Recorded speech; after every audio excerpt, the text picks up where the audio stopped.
Brought to you by V-Guard. Jaganmohan Reddy గారు గత 5 ఏళ్లుగా రాష్ట్రం అంతటా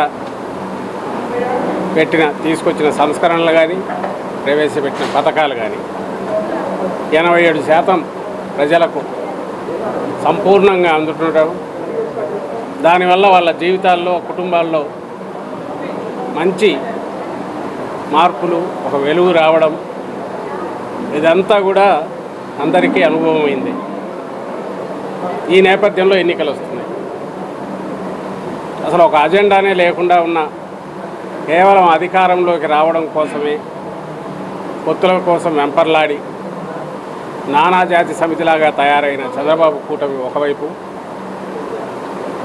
పూర్తి వైఎస్ఆర్ కాంగ్రెస్ పార్టీ ప్రభుత్వం చేసిన మంచిని అజెండాగా తీసుకుని దీని మీద మీ బ్లెస్సింగ్స్, ఆశీస్సులు ఇవ్వండి అని జగన్మోహన్ రెడ్డి గారు ఒక్కరే, ఆయన వెనక ఈ సైన్యం, వైఎస్ఆర్ కాంగ్రెస్ పార్టీ సైన్యం.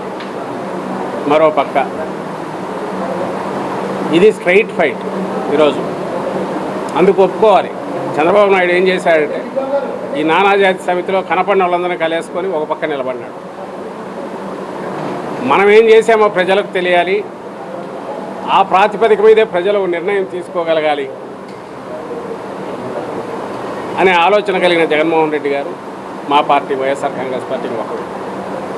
కాబట్టి ప్రజలు నిర్ణయం తీసుకోవడం అనేది చాలా సింపుల్ విషయం, సులభమైన విషయం. చంద్రబాబు కావాలన్నా జగన్మోహన్ రెడ్డి గారు కావాలన్నా, 14-19 మధ్య ఉన్న ఆ చీకటి అరాచక పాలన కావాలన్నా, లేక దేశానికే ఆదర్శప్రాయంగా ఉన్న జగన్మోహన్ రెడ్డి గారి పాలన కావాలన్నా, ఇది కొనసాగాలన్నా, నిర్ణయం ఏందనేది ఇప్పటికే కనపడుతోంది. జగన్మోహన్ రెడ్డి గారు బయలుదేరాక బస్సు యాత్ర, అంతకుముందు సిద్ధం సభలు కానీ బస్సు యాత్రలో కానీ అడుగడుగున జన నీరాజనం,